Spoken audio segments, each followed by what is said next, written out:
As we continue, so both of you are imams. So we have the general subject, brain drain, have our leaders abandon us. Another phenomenon that we see with regards to leaders, imams in particular, you have depending on the setup of the masjid, the strong board or the strong imam. We have, I can count at least 6 young imams who have left their theoretically high-paying jobs as imams because of beef with their board or with their community. So that's a real phenomenon. So that's another of the aspects of leaders leaving communities. So in addition to the overall theme, how do you all see that phenomenon in ways that we can avoid it or improve upon? Who would like to go first? Assalamu alaikum. Bismillahirrahmanirrahim. In thinking about this particular subject, firstly I want to state that I don't believe that the leaders have abandoned us. In response to what Suleiman just said, Imam Suleiman just said about young leaders abandoning their jobs and leaving for maybe more lucrative circumstances for themselves and their families. Being an imam in the African American community doesn't come with a great benefits package. May not be many benefits at all, but a sense of duty and a sense of responsibility is what I think motivates most people who find themselves in that situation. So it's a labor of love, you know, and we're not necessarily comfortable reality as it exists today. We need a way to make serving as a leader in the Muslim community as imam more attractive for the future. We don't want people to have to work a full-time job and then work as a part-time imam with the expectations of doing everything that a full-time imam would do. So we have to change how that is being played out.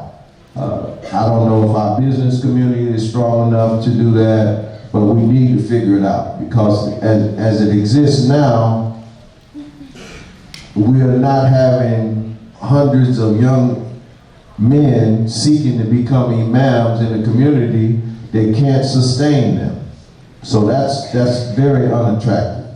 But we also have to accept that Prophet Muhammad sallallahu alaihi wasallam, he said, "Kullukum ra'in," all of you are leaders.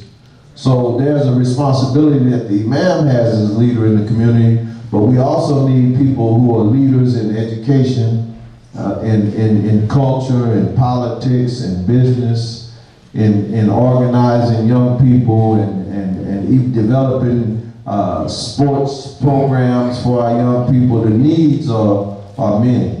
And I think it's important for us to acknowledge those leaders who have went before us. Many of them, they didn't abandon their posts. They lived their whole life serving our community. And I've just written down a few names of prominent imams from around the United States who served our community honorably. Shakir Mahmood from Boston. Imam Ali Rashid, New York and Los Angeles. Ibrahim Pasha, Atlanta. Earl Shaw from this area.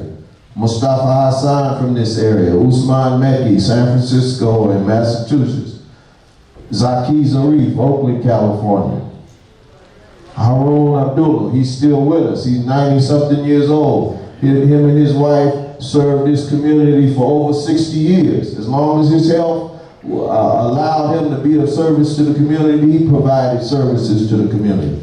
Imam Muhammad Abdullah, Pakistani imam, who served as our imam in Oakland, California. He served our community. He served the broader community as well. He established the Islamic Center in San Francisco. His son spoke in a program we had a few weeks ago, and he pointed out that the early community, their vision wasn't big enough.